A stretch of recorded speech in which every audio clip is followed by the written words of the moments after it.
Greetings, everybody. My name is Aryeh Leibowitz, as you can see, and I'm the Executive Director of the Jewish Labor Committee.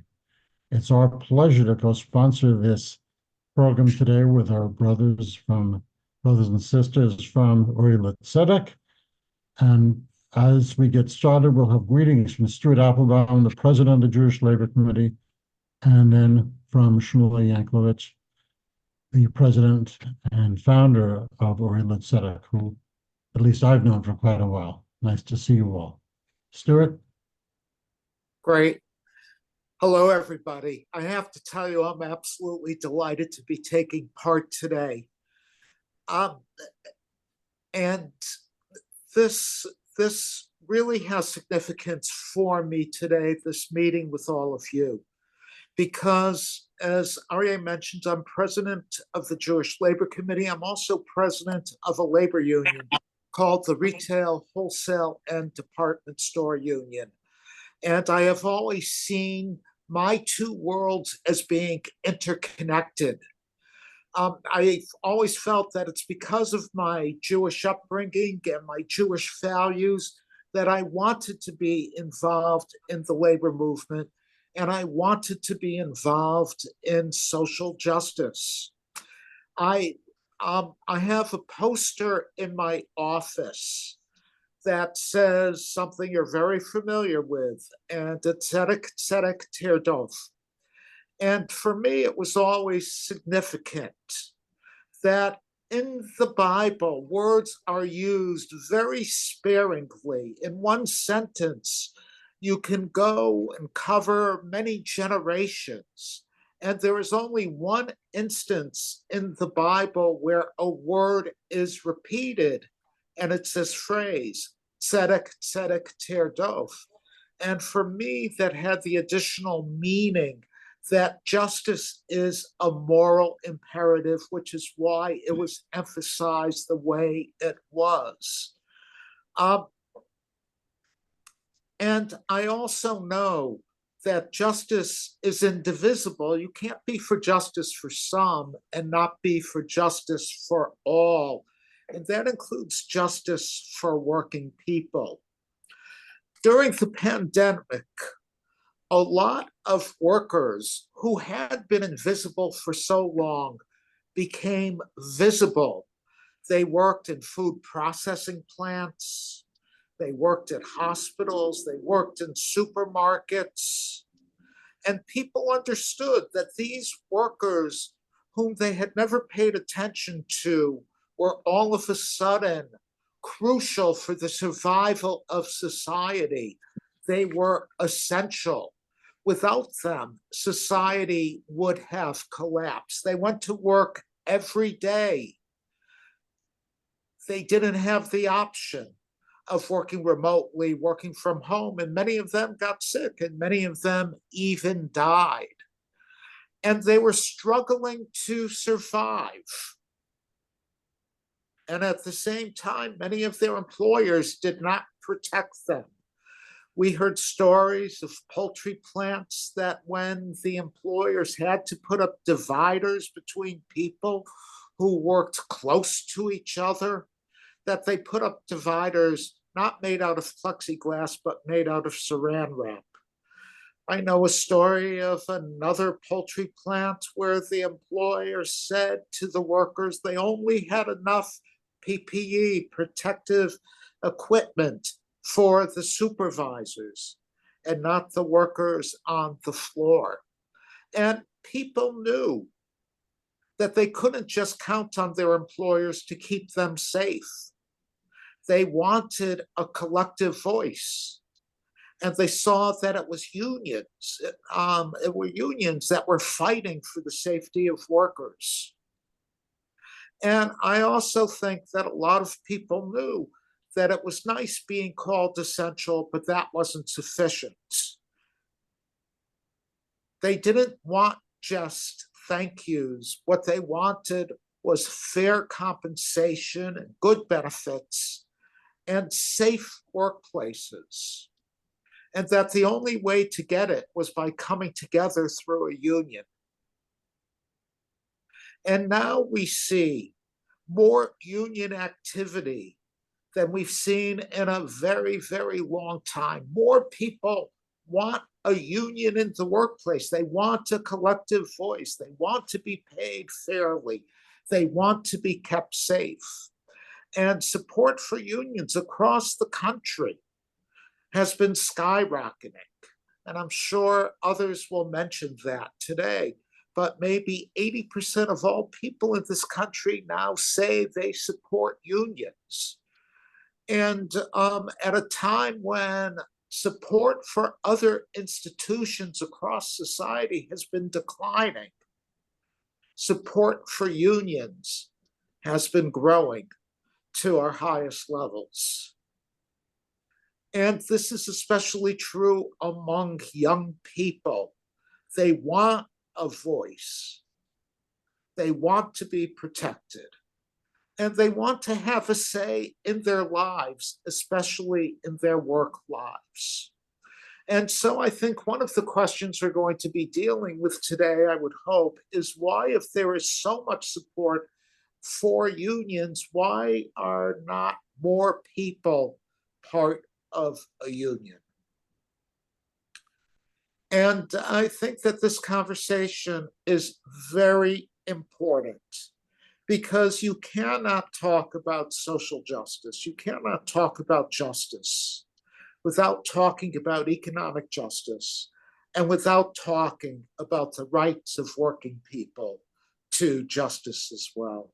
So I want to thank you all for being here and wanting to take part in this conversation. And I particularly want to thank Uri Litzedek for wanting to put on this program today. And I look forward to working with you more closely in the days and weeks and months to come. Thank you all. Thank you so much, Stuart, for the beautiful remarks, and we hope to maintain this relationship well and continue working with it. My name is Isaac Blumenthal. I work as a program manager at Uri Litzedek, and I wanted to introduce our founder and president, Rabbi Shmuley Inklowitz. Great. Thank you so much, Isaac. It is great to hear from you and great to see you. And thank Aryeh and Stuart for your great partnership, and all of you who are here. It's a testament to our shared values, and it's a delight to be in this program learning together. You know, the Torah early on is obsessed with workers, and dealing with Oshek, the oppression of workers.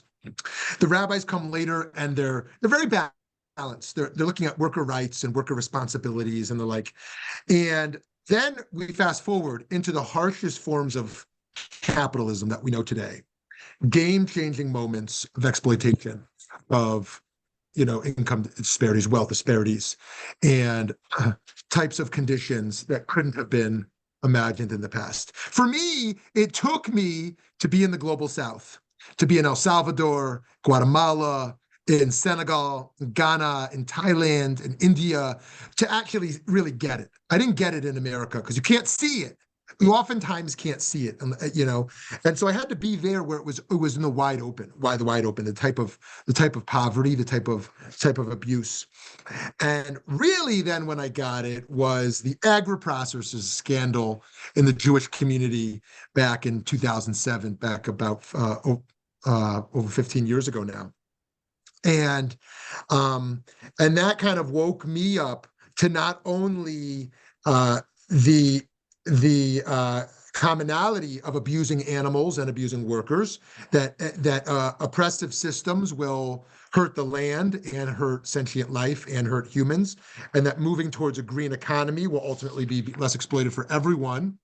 But also it led us to lead our Tav HaYosher program, where we started an educational program to raise awareness, build awareness in the kosher industry around the people you can't see, the people in the back rooms who are being underpaid, often not given breaks, often verbally abused, and more.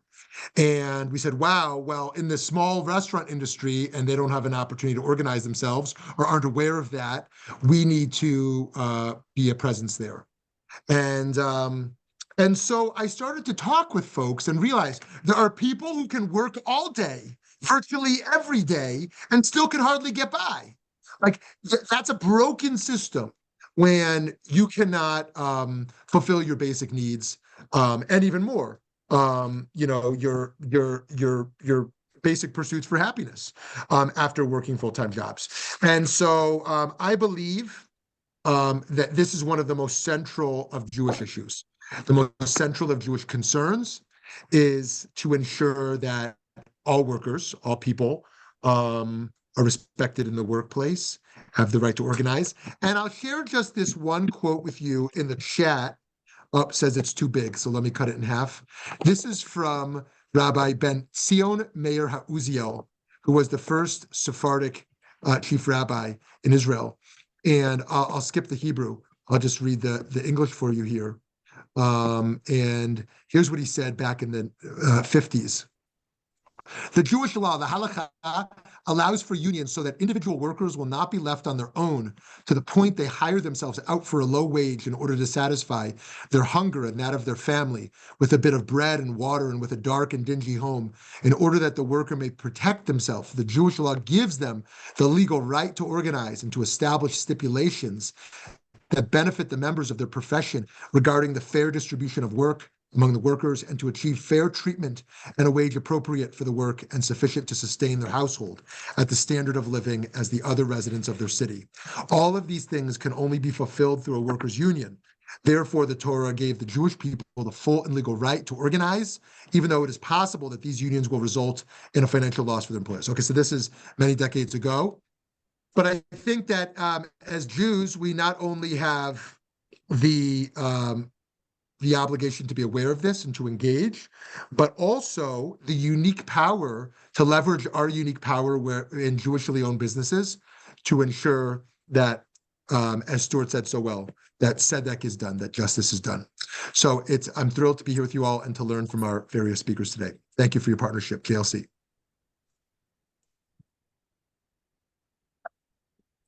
Yeah, thank you everyone for your remarks. And now let's get started.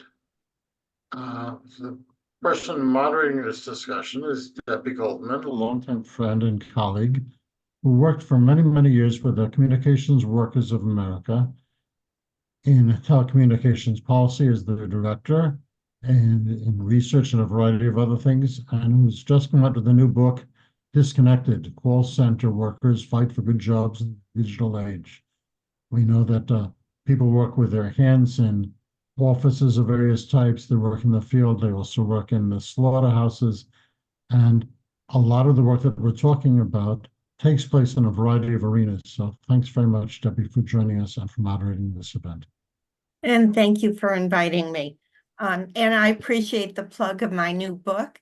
It is not only about call center workers and the fight of the Communication Workers of America service representatives in the former Bell system and the telephone company call centers, but also about how the larger changes in public policy around regulation, around labor law, around financialization, outsourcing, all of that led to really a stress epidemic from surveillance and speed up, and what the CWA valiant, predominantly women workers did.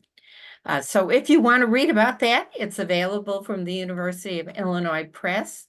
Go to their website, browse around for Disconnected, and hopefully you can purchase a book. Thank you for the opportunity to make a little plug about that. But we're not here today to talk about call center workers. We're here to talk about organizing. And for that, we have Adam Obernauer, who is the organizing director for Stuart Applebaum's union, the Retail, Wholesale, and Department Store Union, a very, very storied union with a terrific past. He's been a union and present.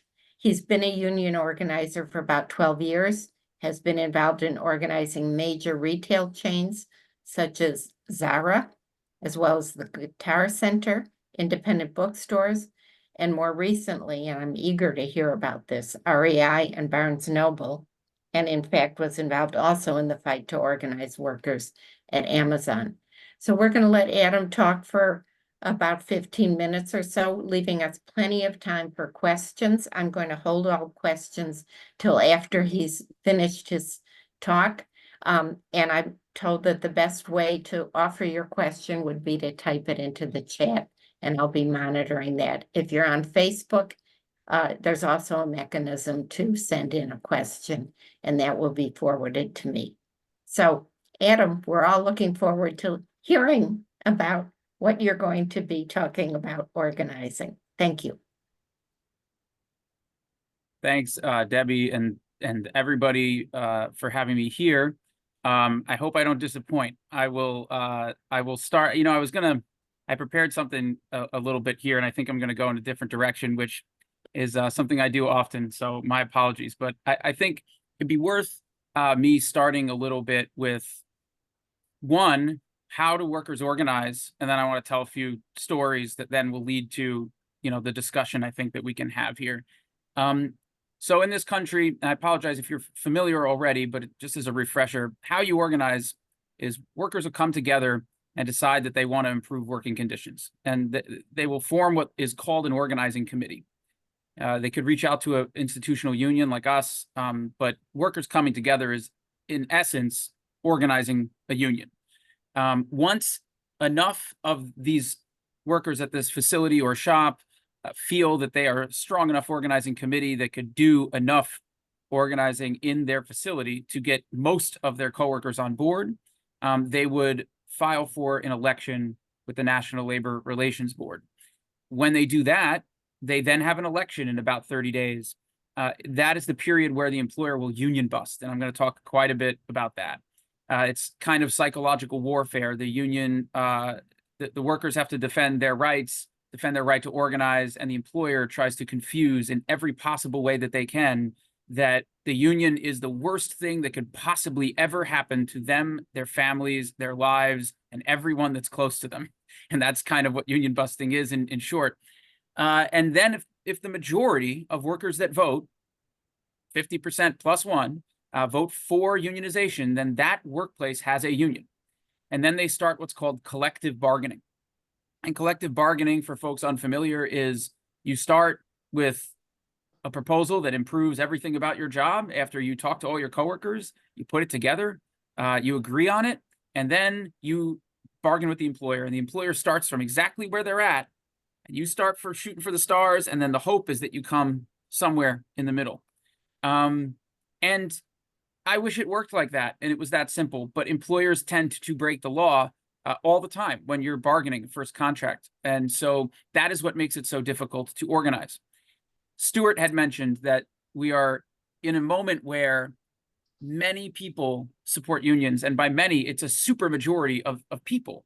8 out of 10 people today support unions, but 8 out of 10 people are not in unions. In fact, it's more like 1 out of 10. And it's been declining over the past 20, 30 years. So why? Why has that been happening? So I'll take now you all to Bessemer, Alabama, because I think it's worth rooting the conversation here. And while I was listening to you all speak about Jewish values and how that relates to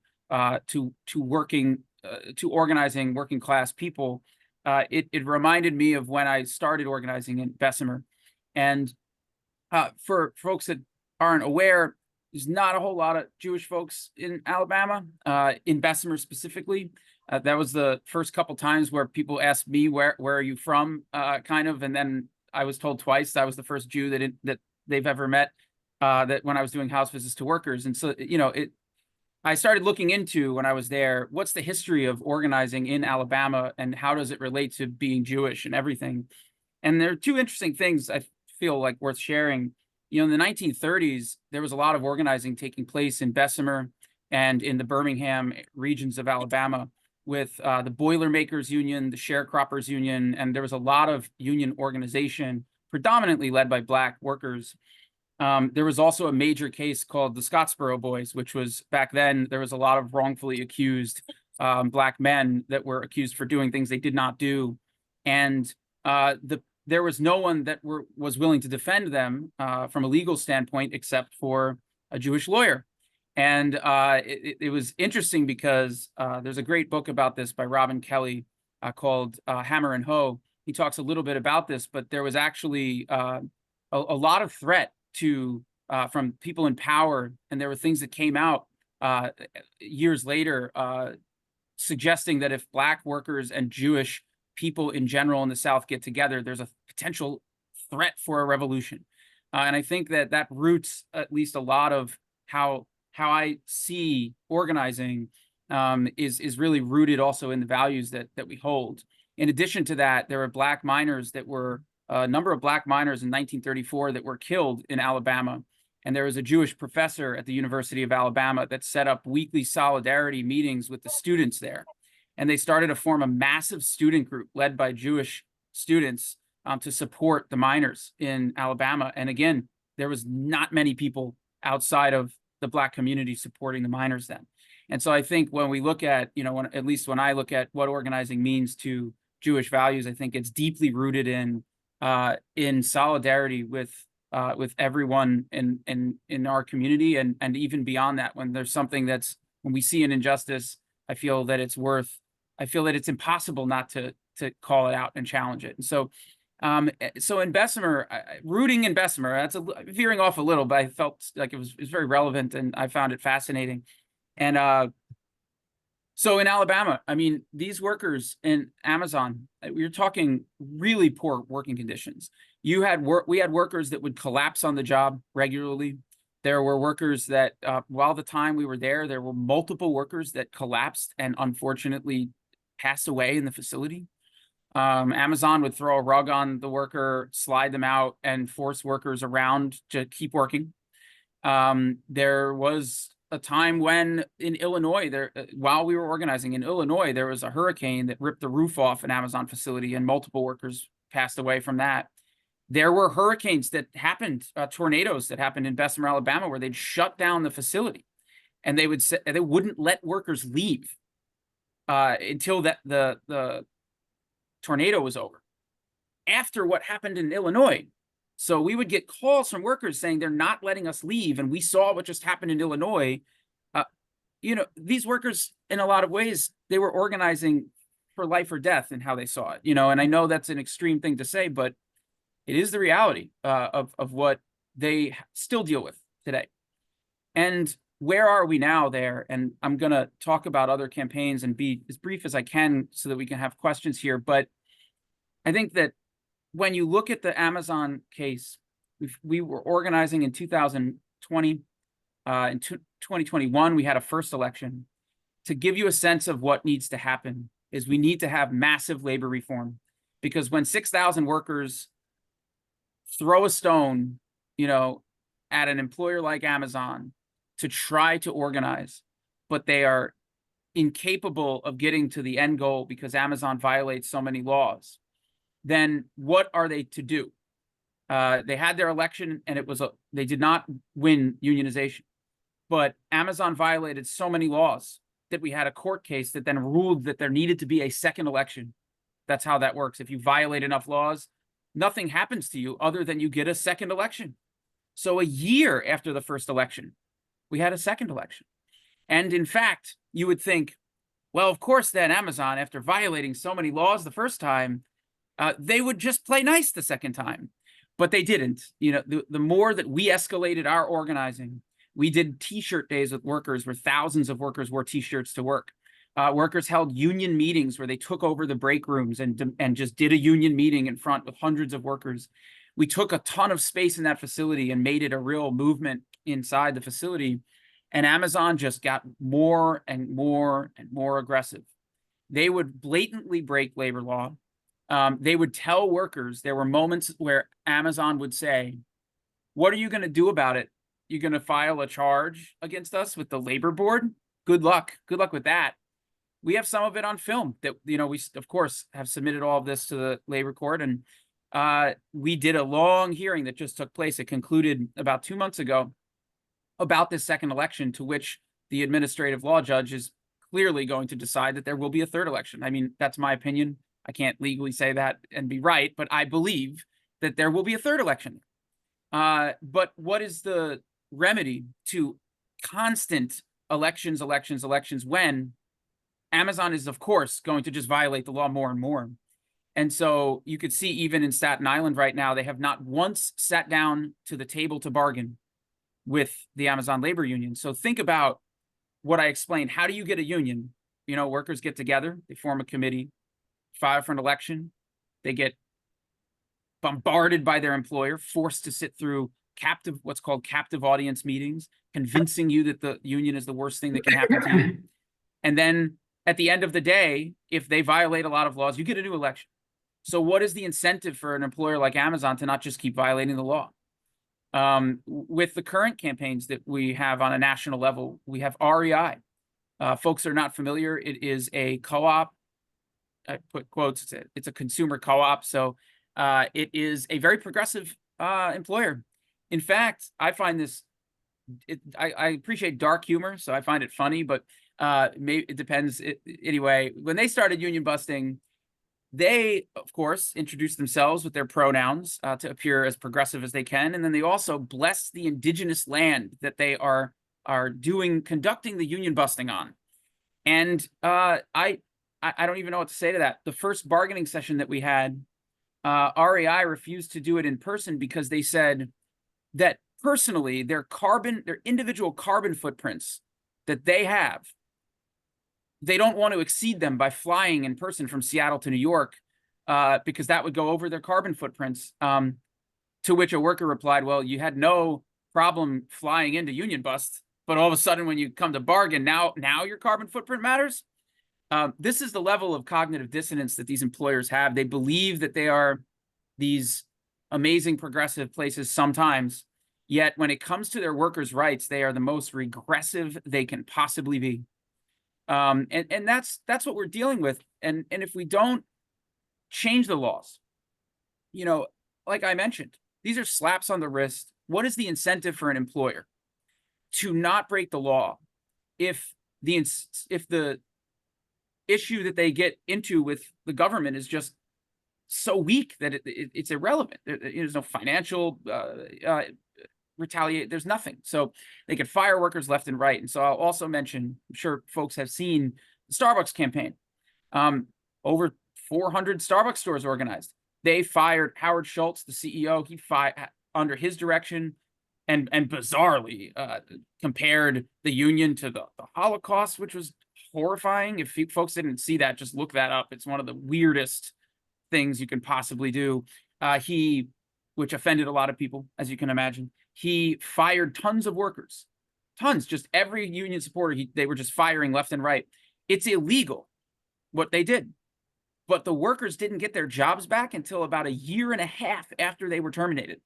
So imagine being a service worker at Starbucks, where you make an hourly wage and you make some tips on top of it.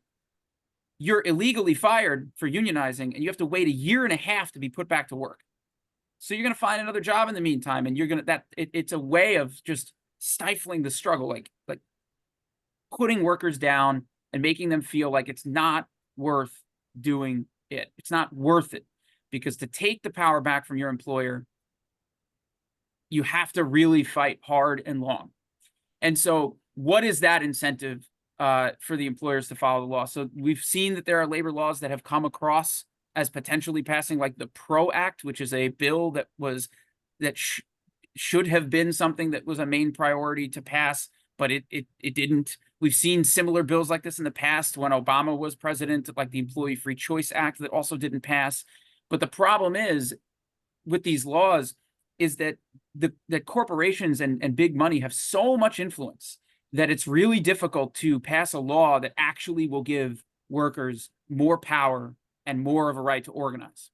And so I think we've, not to get too political with it, but, we've seen, if folks have in Project 2025, we've seen some of the things that we're seeing with the current interesting, I guess, political spectrum that we have. And, there is a side that certainly does not want unions to exist. And they're very clear about it, just not when they're on stages. So I think that there's a lot more that we need to do. There are so many workers organizing right now. There are more workers organizing than there has been in many years. filing for union elections. If you look at the filings, I think they're up 40% of union election filings this year, the past 2 years from the prior two, I believe. But workers that are organizing are not getting first contracts. So the labor movement is not increasing its membership, because employers, the more workers are organizing, the more that employers are fighting back. That's why you have, I won't curse. I'm trying to be good. Okay. That's why you have people like Elon Musk and SpaceX and Trader Joe's even challenging that the National Labor Relations Act is unconstitutional. So think about the level of that. I'm telling you all right now, there are hundreds and hundreds of unfair labor practice charges that Starbucks filed. We have filed so many at REI. We have workers fired at REI a year and a half ago that have not even gone to the labor board yet to be interviewed, because they're so backlogged with how many unfair labor practice charges they're trying to deal with. But they don't have enough staff, and there's not enough funding to hire more staff. So the labor board is set up to fail. And so with all of that considered, Amazon hasn't set a foot at the bargaining table. You have REI, who's surface bargaining, all Starbucks, all of these issues, right? Thank you. All of these impossibilities that are taking place as far as bargaining goes. And these people have the audacity to say that the National Labor Relations Board is unconstitutional because it favors workers way too much and way more than it does employers. And so that's the level of it. And Trader Joe's, just like I said with REI, I mean, what a joke. You have these progressive businesses that take advantage of a customer base because the customers believe that they're shopping at a better place. And yet behind closed doors are even, it's a little bigger than behind closed doors now. They're just walking around with their middle fingers up to the people that work for them. And so I guess that's kind of where I'll end, because I think, we could have a conversation and there might be some questions. I could also talk forever, so my bad. I mean, Stuart knows this, but I think that was all right. Adam, there's no my bad. It was fabulous, and your passion and your own experience and your commitments. I think being a union organizer is absolutely the hardest job in the labor movement, and one that we really appreciate what you're doing. Before I open it up to everybody else for questions, I did want to make, I think, more of a comment than a question. I have many questions, but the comment I wanted to make is particularly about Starbucks. You talked about how challenging it is to get the scale and scope of organizing. And the Starbucks campaign, I think, is one that can give us some hope about how we can win. And so after quite a number of years of the baristas themselves organizing themselves, getting the support from the Service Employees Union, and trying everything, including they were going to run somebody for the Starbucks board. They had a variety of the whole corporate campaign.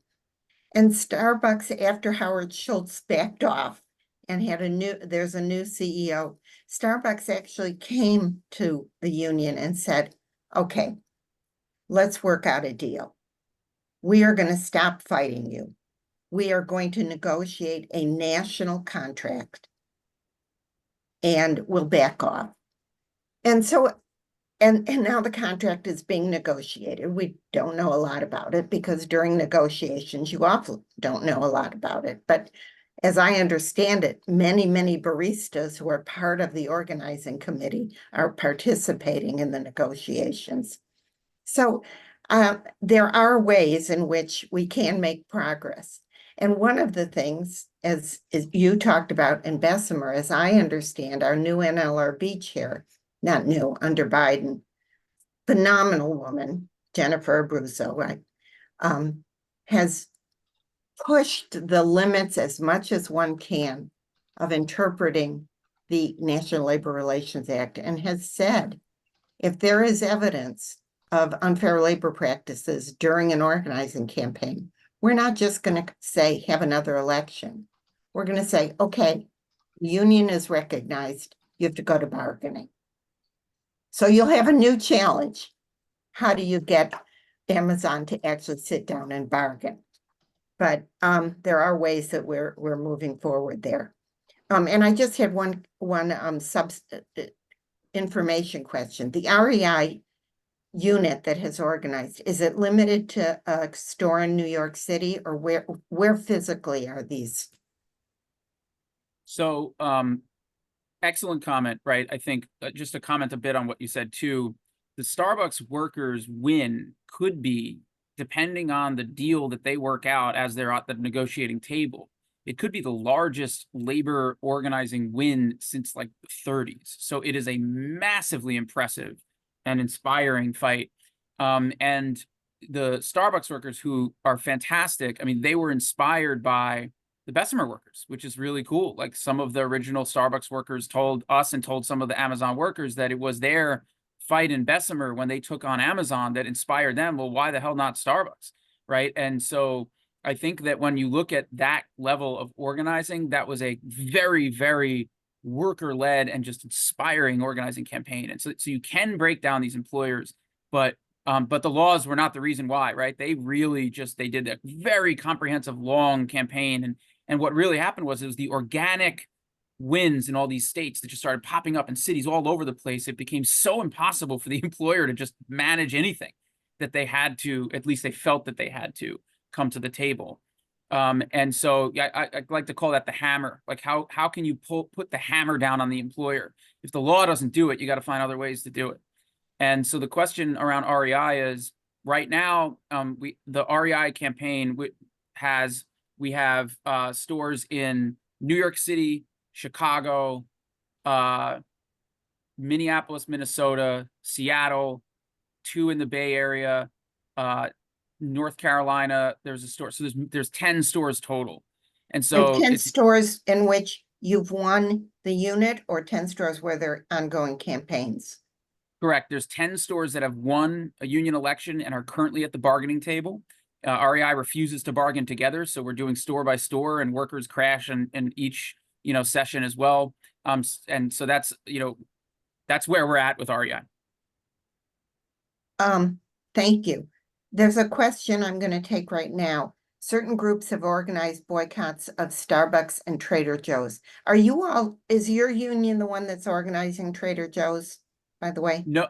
So Trader Joe's they formed an independent union, the Trader Okay. Joe's United. Mm-hmm. So I can answer about Starbucks. I don't know about Trader Joe's, and I can answer from my own experience. Often during an organizing campaign, the workers do not want to have a boycott. They want their jobs. And they don't see that a boycott, first of all, it's really hard to be effective.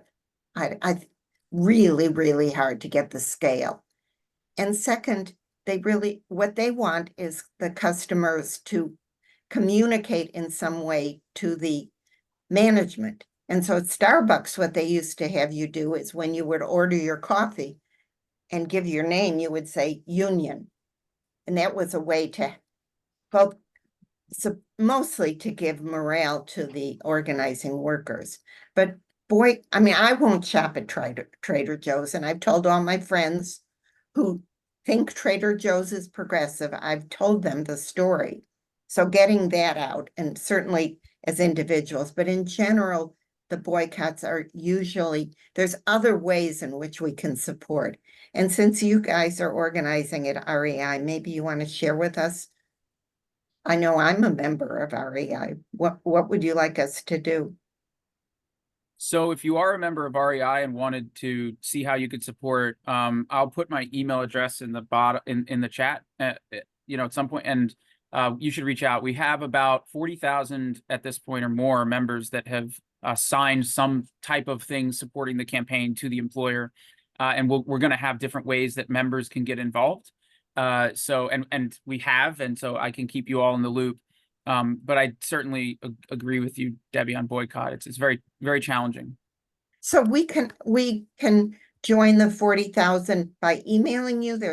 Is there a website we can go and sign up? Yeah, so you can. There's also the reiunion.org is the website, and then if anyone wants to, Say it again. reiunion.org. and I just threw it in the chat too, and then I put my email too, in case you go on there and you can't find it. You could just shoot me an email and I could send you where to go. Okay, thank you very much. So I did that question. I have another question. How solid has Democratic support been for the PRO Act? And you might want to say just a word or two about what's included in the PRO Act. Yeah, I mean, the PRO Act is it's labor law reform that makes it easier for workers to organize. There are certain things in it that make captive audience meetings not mandatory, and there's other pieces that make it more of a neutral setting to organize in general. And there, how do I say, the Democratic support, it's been great. There's a few Democratic senators that didn't support, to my knowledge, and that kind of ruined the whole thing, right? And so I think that it's challenging because the PRO Act and all the labor reform stuff is really contingent upon every Democrat supporting it if we want it to pass, because no Republicans have in the recent future, or in the recent history. So am I hopeful about labor reform? You didn't ask that, but I don't know. I have to be, I guess, or else it would be pretty sad. I think we can get there, but it's not easy, certainly. And look, like, for what it's worth, the Joe Biden administration on labor was among the best we've seen, at least I've seen in my lifetime. And Jennifer Abruzzo is the general counsel for the labor board, and she's fantastic, but it's just the structure. It makes it impossible. She's requested a lot more funding and she doesn't get it. And what is she supposed to do then, except do the best that you can? And in addition, getting the PRO Act passed requires more than just every Democrat because of the filibuster in the Senate. And so we really need to get to that 60 number, not just the 50 that we have. My understanding is out in Arizona. No, yeah, Mark Kelly had not signed on until he realized that he better sign on, as he's now trying to. Well, first he was trying to maybe become the vice presidential nominee. That's when he finally signed on. The PRO Act, as I understand, it tightens some of the rules that will help in union elections. And as I understand, it does include first contract arbitration. Is that correct?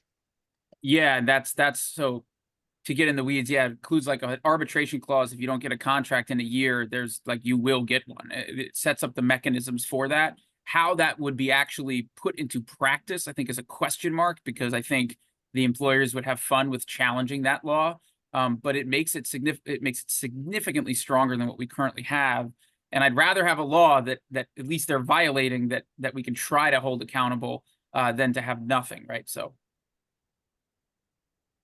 And the Employee Free Choice Act that you mentioned during the Obama years went much further and would have had majority signups, so that an employer, if a majority of employees said we want a union, the employer would be required to accept the union as well as be neutral in any campaign. And that was it passed the House, and it was close to passing the Senate, and then Senator Kennedy died, and Massachusetts elected a Republican, and we lost our chance to beat the filibuster on that one. Let me see if there was a comment about, I'm finding that progressive employers can be the worst union busters. I think we've talked about that, but if you'd like to add anything. I could add some funny things. I mean, we organized an independent bookstore where the owner was a self-proclaimed Marxist. He wrote a long letter to us about how, as working class organizers, we should be organizing Amazon instead of his business. And his business, he treats his workers well, so they don't really need a union. That was a funny one. We've organized a queer feminist retail shop in New York, to which the owners said that they also don't need a union to their workers, right? And they tried to union bust and played dumb. They had a number of trans workers that they told them that they are allies to trans people. And they get to define that, and that doesn't mean they get to support the union. I mean, we organized another large nonprofit in New York where this organization was fighting for agenda, right? The inclusion of, in New York City law, the inclusion of gender identity and pronouns as a protected class. As an organization, they were fighting for it on the city level, but at the bargaining table, they refused to put pronouns as a protected class in the contract because I don't, you know, they don't believe in these values in a real way for their own workforce, but they do believe of it in society, especially if it's going to get them funding as a nonprofit. So yeah, they can be worse. And I think that the reality of it is they feel that they're better then, because they are in many ways, right? These employers are better with their environment stuff. They are better in some ways in a progressive standpoint. But if you come for their money, they are no longer progressive. They become the most right-wing, like, I shouldn't say right-wing, but you know what I mean? They become the most evil employers they possibly can. You know, you could look at Elon Musk's trajectory. I mean, I don't know the guy well at all, but it's like he's now like a far right conspiracy theorist, whatever, because a lot of you know, a lot of his workers have tried to organize too, and he terminated a lot of them. I think as recently Thank you, as Adam. We got a couple more tough sorry. questions. And I can bring Aryeh into this one. It's frustrating that we haven't gotten more of this work into our synagogues and Jewish nonprofits. Can we organize synagogues to reach out to synagogues who patronize Amazon and buy Starbucks gift cards? And are there any synagogues whose workers have organized? I think Bend the Ark is a union shop. I think that's one, Aryeh, you said you'd like to take a crack at. Am I correct? Right, Rabbi Mike Rothbaum posed the question. It's a good question, good series of questions. I should point out that a number of Jewish nonprofit organizations have unionized. Yes, and a number of Jewish nonprofit agencies are also unionized and have been for many, many, many decades. But there should be more, of course. Yes, my dear. Sorry, I'm getting it stereo. The UJA Federation of New York is unionized. The Jewish Federation of Greater Los Angeles is unionized. You mentioned Bend the Ark, Mike. Now, there are 3 people at least here from a national, I'll call it Jewish nonprofit because the name isn't Mazon, but it supports fighting hunger, regardless of who is experiencing it. And the people who work there decided they want to become unionized. And we helped out a little bit. I won't take any credit for it, besides saying with a lot of hard work, they became unionized. And there are other Jewish communal organizations that are in the process of being unionized. The challenge of synagogue workers being organized is really tough because there are a lot of places with relatively few workers. And usually you unionize a place with a significant number, however one defines it, in the same place. But publicizing the issues confronting workers at these workplaces, like the ones that Rabbi Mike mentioned, is something that we should do more of.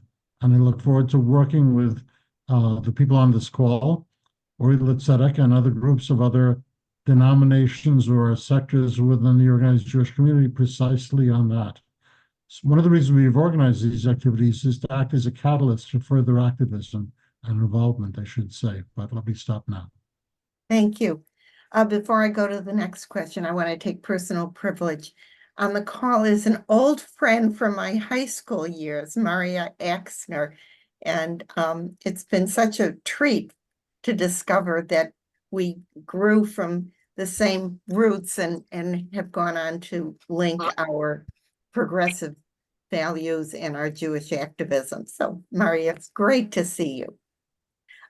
Here's a really good question. And I will open it up for answer from really anybody, maybe whoever wants to get involved. It seems like Jewish workers are sometimes caught in the middle. How should they or we, as otherwise staunch supporters of unions and collective bargaining, respond when they or we, I'm adding the we, are subject to harassment and intimidation in the workplace because they oppose unions taking stands that are anti-Israel and pro-BDS resolutions? I think that's a really important point, and I've been aware of that in a variety of unions that have been pushed during the Hamas-Israel war in particular to adopt resolutions or actions that may be very uncomfortable to some of our Jewish activists. And that's a challenge. And if anyone has experience with that, who's on the call, whether it's Adam or Isaac or Aryeh or anyone else who's on the call and wants to respond, unmute yourself and please respond. I can say, if you want, I could say a little bit. I mean, I think that the reality always is going to be when workers are harassed and they have a union, right? And so then we work through the process of figuring out how we bring it up to the employer in general. But I think it also does go both ways, because we've seen. I mean, look, there's a lot going on. So with this the conflict and the war, and I think that we've seen also with members, we've had Middle Eastern members harassed from customers, right? That what do we do, right? So I think there's a broader conversation that is potentially very uncomfortable for everyone to sit down and figure out how we build solidarity together, because the boss is always going to prey on division. And so if we as union members or as a union cannot come together and figure out how we work together as the union, despite differing views on certain things, and we'd have to figure out how we can find unity, because divisions are just going to destroy the union, whether it's in your shop and or at the greater membership. And I think that I don't have the answer to this. I think I would be naive and kind of very arrogant if I did, but I think we have to have the conversations, and that's challenging. Anyone else want to respond to that? The unions at their best are democratic organizations, and the UAW in Detroit has a lot of Arab American members. And I think Bruce Fain felt, or I think the whole leadership, I don't know how they decided to take the stance they did, but I think it reflected the membership view, that especially because they strongly felt that there should be a ceasefire now, and the rest of the resolution that is UAW policy.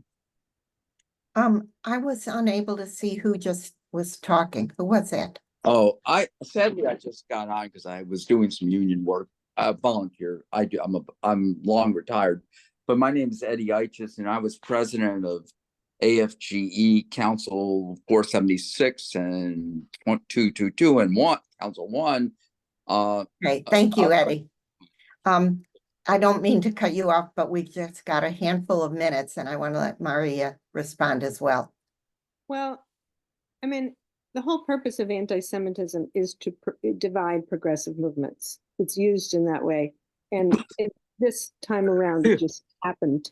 And we have to figure out, this is a long-term problem, not anything we can do right away, is how to figure out how to build allies around us against anti-Semitism, and how to be allies against racism, and to not let that divide get to us. And that's just a long-term project, but we have to figure out how to do it.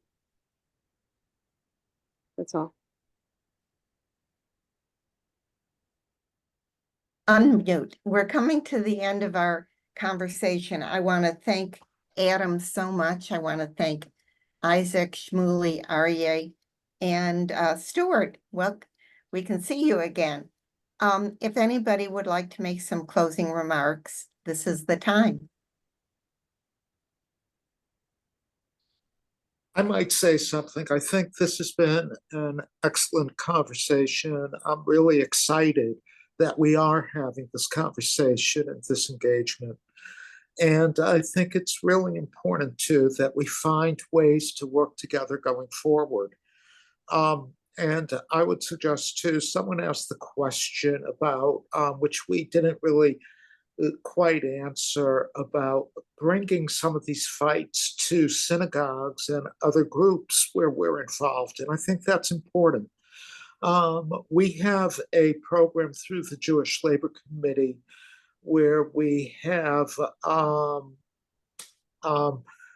where we labor on the beam, I believe it's called, where we encourage people to have a conversation like this in their synagogues, maybe on a Friday evening around Labor Day, to talk about workers' concerns there as well.